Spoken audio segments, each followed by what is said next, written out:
Welcome to Games from Folktales, a podcast that mixes historical research and tabletop role-playing settings. I'm your host, Timothy Ferguson. This week, The Boy Apprenticed to an Enchanter by Padraic Colum. Padraic Colum was an Irish author who translated The 1001 Nights. His translation's not used much anymore. In his book, The Boy Apprenticed to an Enchanter, he spends some time remixing the material from other stories to make it more palatable for readers of his time. For this episode, I've extracted 3 parts. In the first part, the magician Zabulon takes a fisherman's son as an apprentice and demonstrates how to enter the Regio in which his castle is kept. In the second, Nimue, or Vivienne, tricks Merlin into giving up his job and running away with her.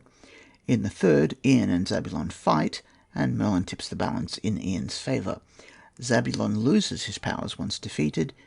It seems to be in the nature of magicians that they lose their abilities when they are vanquished. Colum, accidentally, has the same thing happen to his version of Merlin once he's fallen for one of Vivienne's tricks. He completely abandons everything to build them a covenant at the far west of the world. A note of the name Zabulon, I must be missing something. I know that the people of Zabulon were a Jewish biblical tribe, known for being the guys who used boats. I also know it's the name of the leader of the Dark Others in the Nightwatch series. I'm not sure where else he appears. There are 3 separate LibriVox readers for these sections. I'd like to thank them and their production teams. Section 2 of The Boy Apprenticed to an Enchanter. Read by Amber Holcomb. The Inaccessible Island. You have heard me so far, O King. Know now that the one whom I was apprenticed was an enchanter. His name is Zabulon, and in all the world there were only 3 enchanters more powerful than he.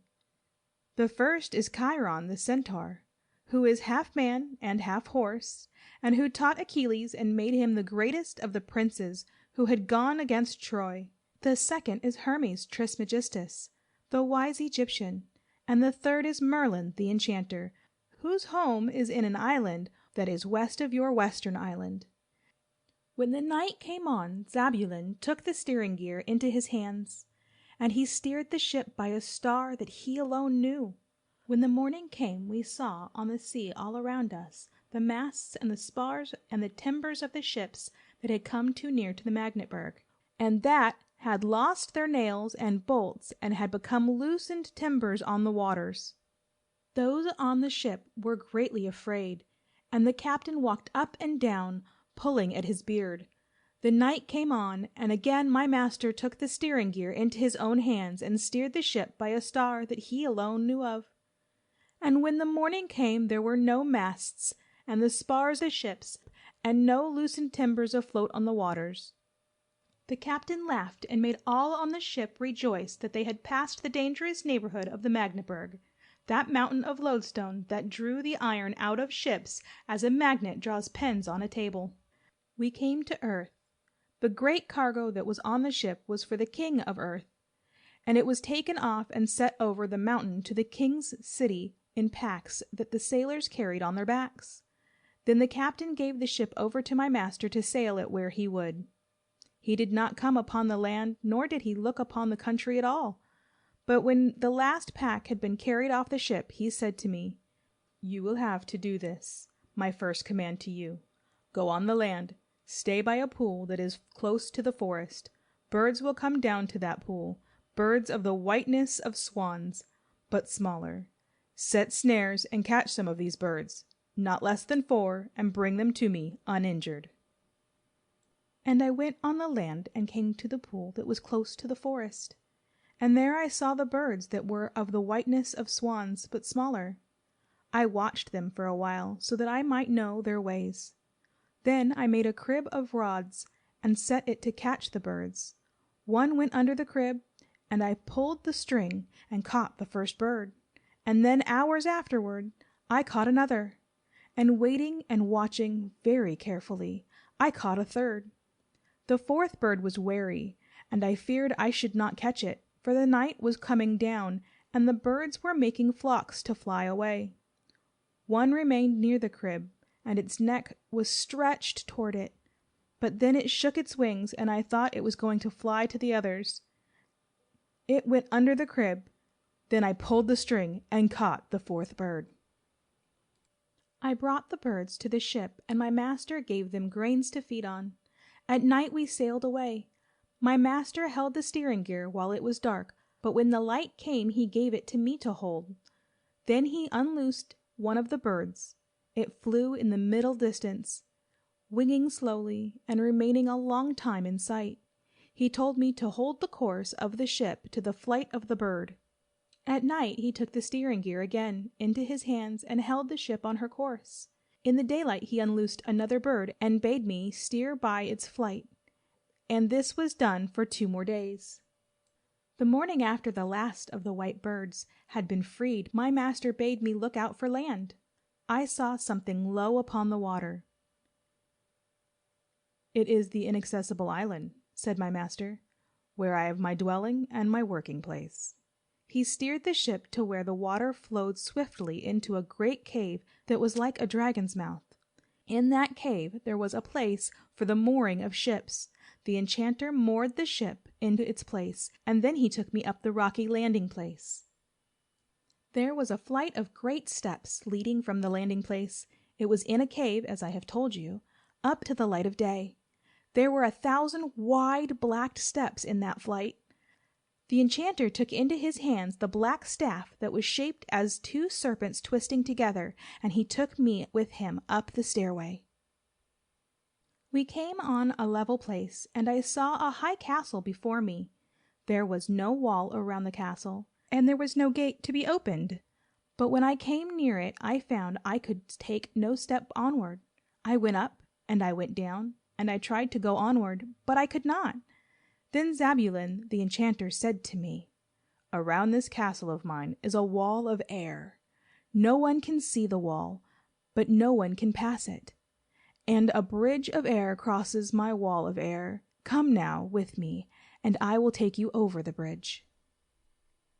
As the wall of air that went around the enchanter's castle was not to be seen, neither was the bridge that went across the wall of air.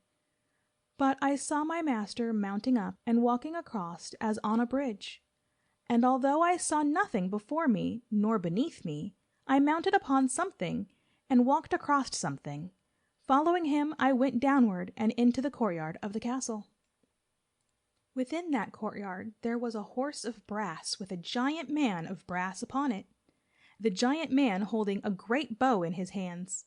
My master said to me, "If one came over the bridge of air without my authority, the arrow of that bow would be loosened, and he who came across the bridge would be slain by this giant man of brass." We went within the castle.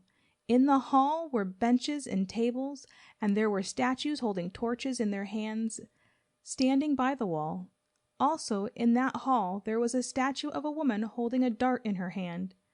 When my master came within, the statue that held the dart flung it, and the dart struck a gleaming carbuncle that was in the wall. Lights came into the torches that the statues held, and all the hall was lighted up. I sat with my master at a table, and the statues moved to us, bringing us wine and fruits. We ate and drank, and afterward a golden figure came to the enchanter, and sitting down before him, played a game of chess with him. The next day my master showed me more of the wonders of the inaccessible island.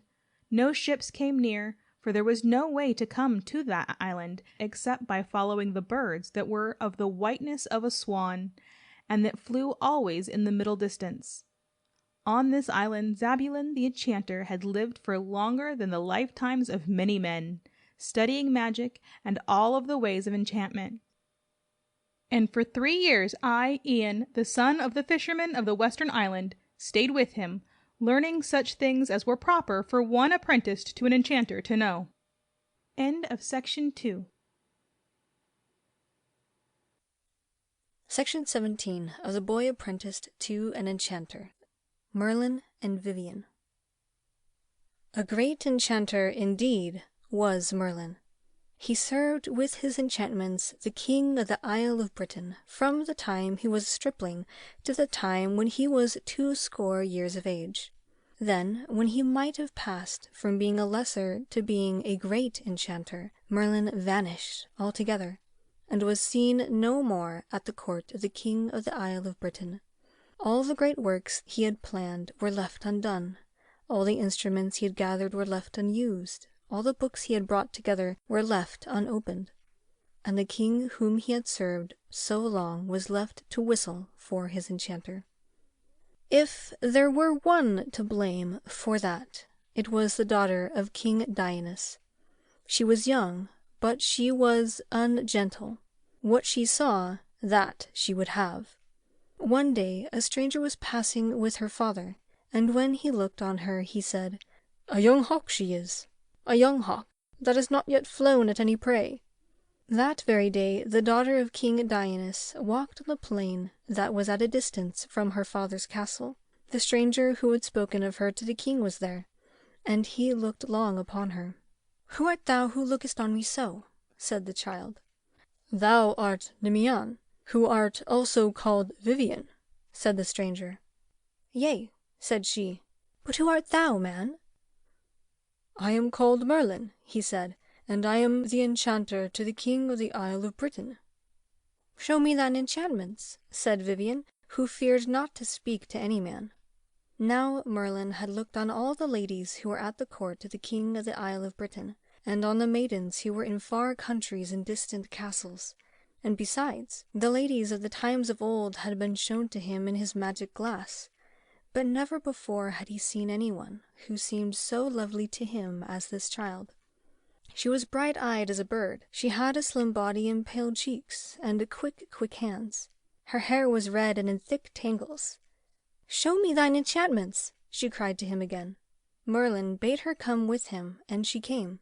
He brought her to a high place, a place that was of rock, with rocks piled all about it. On the ground he made magical figures, then he said magical words, and all the time Vivian, slim Vivian with her tangle of red hair, stood upon the rocks and kept her eyes upon him. Upon the ground that was all rock, Merlin made a garden with roses blowing and clear waters flowing, with the birds singing amongst the leaves and fishes swimming in the streams. He made trees grow too, with honey-tasting fruits upon them. Vivian went through the garden, plucking the flowers and tasting the fruits that grew there. She turned to Merlin and looked at him again with her bright eyes. "Canst thou make a castle for me?" said she. Then Merlin made his magical figures and said his magical words over again. The stones that were strewn about everywhere came together and built themselves up into a castle. When the castle rose before them, Vivian took Merlin by the hand, and they went through its doorway and up the stairway and into the castle turret. And when they looked from the turret, Vivian said, "Would that no one should know of this garden and this castle but thou and I." He told her that the castle and the garden would be hidden. Then, when they were leaving the garden, he put a mist all around, a mist that those who came that way could not see through, and were made fearful of venturing into. And so the castle and the garden were all unknown to men. But Vivian would come, passing through the mist, and going into the garden and up into the turret. At first she would not have Merlin near her. Afterward it came to pass that she would summon him. A bugle hung in the turret of the castle, and she would blow upon it, and he would come and stay by her.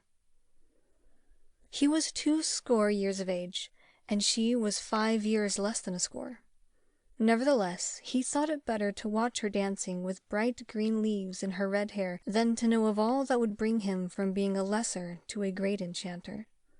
Of the maidens and great ladies he had seen, some, he told her, were like light, and some were like flowers, and some were like a flame of fire. But she, he said, was like the wind. And he took thought no more of the King of the Isle of Britain, nor for the great work he was to do for him. And he spent his days in watching Vivian, and in listening to Vivian, and in making magic things for Vivian's delight. Her father once took her away from the place near where the hidden garden and the hidden castle stood. Vivian was in another country now, and when she went amongst those who were strangers to her, she found out that nothing mattered to her except the looks and the words of Merlin. The castle and the garden, she did not think of them, nor the magic things he had made for her. Her thoughts were only on Merlin, who was so wise and who could do such wonders. When she came back, and when she met him in the hidden garden, she caught hold of his hands, and she would not let go of them. Nor would she tell Merlin why this change had come over her, and why she would keep close to him now, and not apart.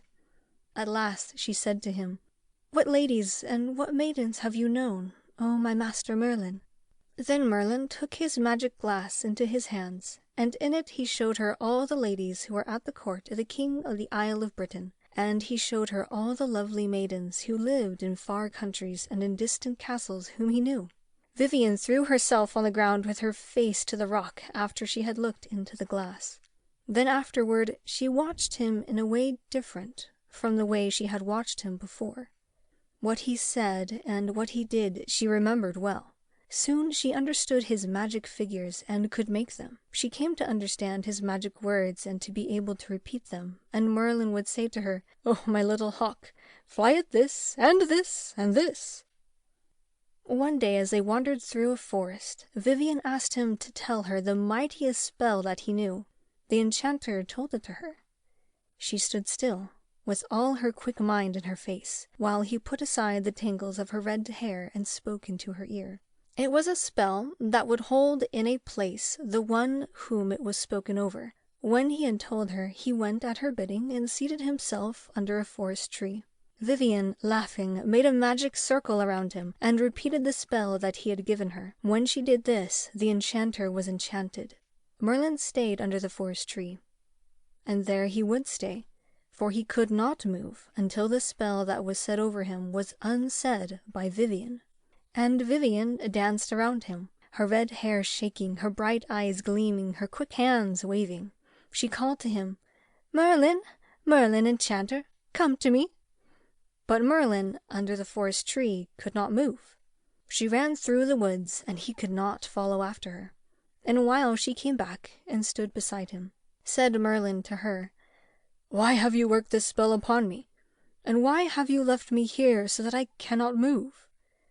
She knelt down on the ground beside where he sat.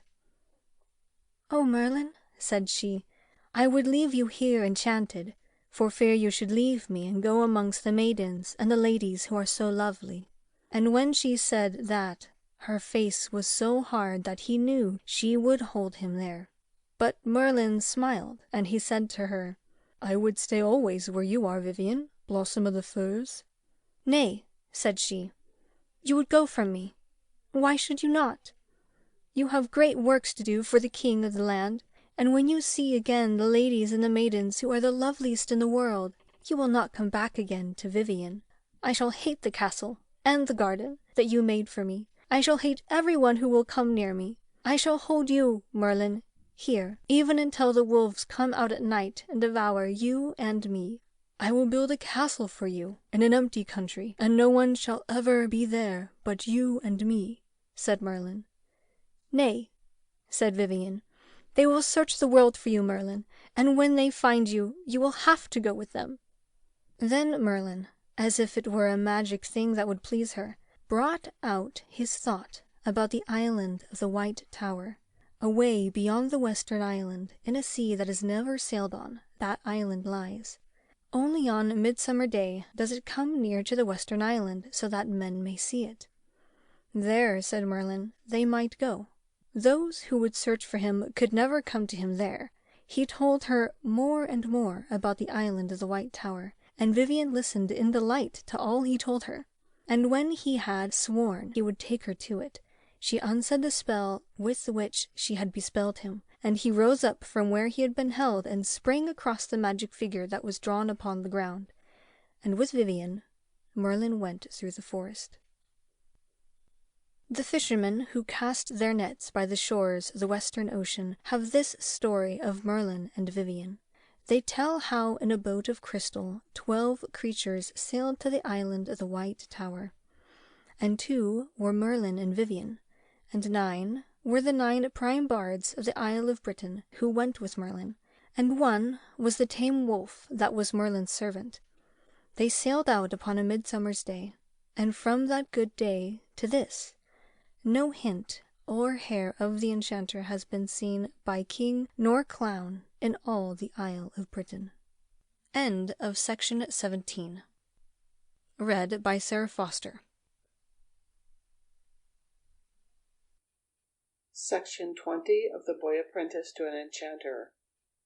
How Ian Won His Release from Zabulon the Enchanter. Merlin, with a tame wolf that was a servant beside him, was standing by the White Tower on the morning of that midsummer day, and Vivien was upon the tower, singing to her coloured birds and looking out over the sea. Vivien, who played with her coloured birds, had still the look of a child in her face. Her hair was no longer in tangles. It was softer than it was once, and it fell softly over her shoulders. Her eyes, for all the child's look that was in her face, were as if they had seen many things come and change and pass.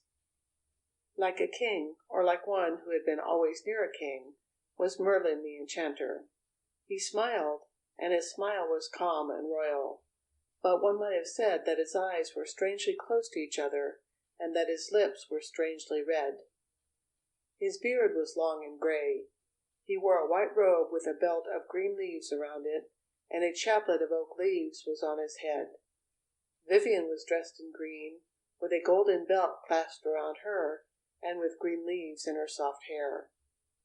So they were standing by and on the tower, Merlin, Vivien, and Merlin's tame wolf, when the tokens that were from the Atlantes came.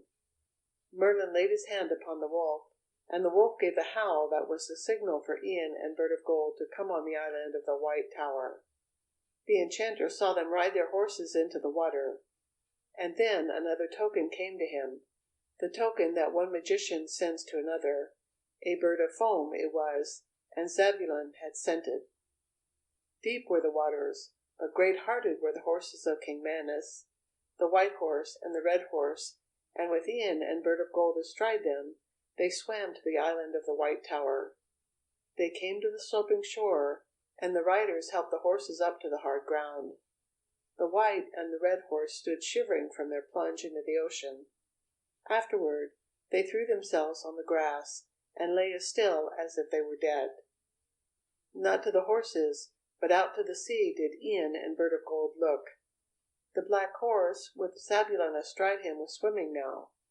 Swiftly to the White Tower, where they saw Merlin stand, they went. "Oh, Merlin," Ian cried, "to you we have come to save us from the enchanter, who has pursued us from one end of the world to the other." "From whom have you come, you who have sent such tokens?" said Merlin.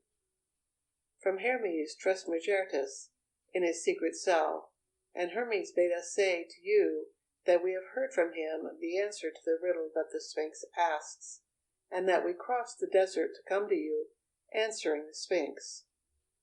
"Who is the magician who pursues you?" "Zabulon, once a prince in Babylon, O Merlin." "Is it he who pursues you?" "Zabulon. I shall have a welcome for Zabulon." "Save us, O Merlin, from Zabulon," Bird of Gold cried. Vivien came down from the tower. "It is Zabulon who comes to our island in chase of these two, my Vivien," Merlin said. "Now you shall see me match my power with Zabulon's." "A match between magicians? How entertaining it will be!" cried Vivien, clapping her hands.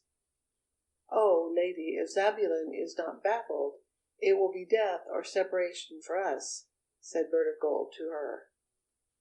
"Merlin will baffle him. You will find that Merlin will baffle him," said Vivien. "You see, he has done nothing to impress me for an age." Now Merlin had sent the tame wolf that was his servant upon an errand, and the wolf, at this moment, returned leading 9 men who wore white robes, and who had chaplets of oak leaves upon their brows. These were the 9 prime bards of the Isle of Britain, who had come to the island of the White Tower with Merlin, their chief. They stood as he bade them, 4 on one side and 5 on the other, with the Enchanter of the Isle of Britain between them. Merlin bade Ian stand with the 4 bards. He touched them with his staff, and the row of bards, and Ian with them, became all as alike as 10 peas in a pea-pod. And Merlin went to Bird of Gold and touched her also, and she became like the Lady Vivien exactly. Now the black horse that bore Zabulon came to the sloping bank of the island of the White Tower, and Zebulun sprang off his back and drew the black horse up on the bank. The horse breathed mightily, and then like the others lay down on the grass. With great and sure strides Zebulun came to the white tower where Merlin stood. "Hail, Merlin!" he cried in a loud voice. "Hail, Zebulun! You know of an apprentice of mine who has come to your island. Find him, O mighty magician!" Zebulun looked and saw the 10 men who looked exactly alike, and the 2 women whom one could not tell one from the other. He turned to Merlin then, and he said, "What a simple trick you would play upon me! 9 bards you have, and there are 10 before us. One of them is Ian, the boy apprenticed to me. Then you will take him, Zebulun." It is certain that Merlin did not think that Zebulun would do what he did now. He changed himself into a hound. Running amongst the 10 that were there, he snuffed at them. By the smell of the horse he had ridden, he would find Ian. But as he ran amongst them, Merlin touched each of the 10 bards, and Ian with them, with his staff. They all became pigeons and flew up into the air. One had a feather awry. This was Ian, on whom Zebulun had laid a paw, just as he was being transformed. Instantly Zebulun changed himself into a hawk, and strove to rise above the flock of pigeons. As he did, he saw the one that had a feather awry. Over him he came. Then Ian, seeing the hawk above him, dropped instantly to the earth. The others flew down with him, crowding around to hide the ruffled feather. They came before the door of Merlin's house. They flew in and lighted down on the floor while the hawk came sweeping up to the doorway. Merlin touched the pigeons with his staff, and again transformed them. They became 10 rings of gold that lay upon the floor. As the hawk flew in and perched on a chair to fix his eyes upon them, the rings of gold rolled into the fire. Then Zebulun transformed himself into a tongs, and went hunting through the fire for the rings. He picked up 1 ring and flung it out on the floor. He picked up another ring and flung it out on the floor, and so on until the 10 rings were out of the fire. Merlin touched the rings with his staff, and they were transformed into 10 grains of corn. Upon these 10 grains, Vivian and Bird of Gold threw handful after handful of grains of corn. But now Zebulun changed himself into a cock with strong legs and wide claws and a hungry beak. With his claws he scratched through a heap of grain. With his beak he picked the grains up. Vivian and Bird of Gold kept throwing on the floor handful after handful of corn to cover the 10 grains. But the beak of the cock went so fiercely and so hungrily amongst them that only a few grains more than the 10 were left upon the floor, when Vivian and Bird of Gold found out they had no more handfuls to fling. Then it seemed as if the cock, with his sharp eye, would soon pick out the grain that was Ian. Then with his staff Merlin touched 9 of the grains, leaving 1 untouched. The one he left untouched was Ian. The 9 were changed into weasels, and they faced the cock fiercely. Then was Zebulun startled. Instead of picking at the grain that was Ian, he fluttered up from the ground and went out of the door of the house. Merlin touched the grain that was left, and Ian stood up. Bird of Gold clapped her hands for joy on seeing him again. But Ian ran out of the door of the house after the cock that was Zebulun the Enchanter. He snatched up a strong staff as he ran. Zebulun had changed back into his own form, but now Ian had no fear of him. He ran toward him, and Zebulun took up a staff that was lying there and made to defend himself. Then began the battle between Ian and Zebulun. Ian struck at Zebulun, and Zebulun struck at Ian, and each defended himself with the staff that he had. They fought their way across the island from one side to the other. They fought until their staves were broken and until they were covered with bruises. Then they threw away their staves and gripped one another.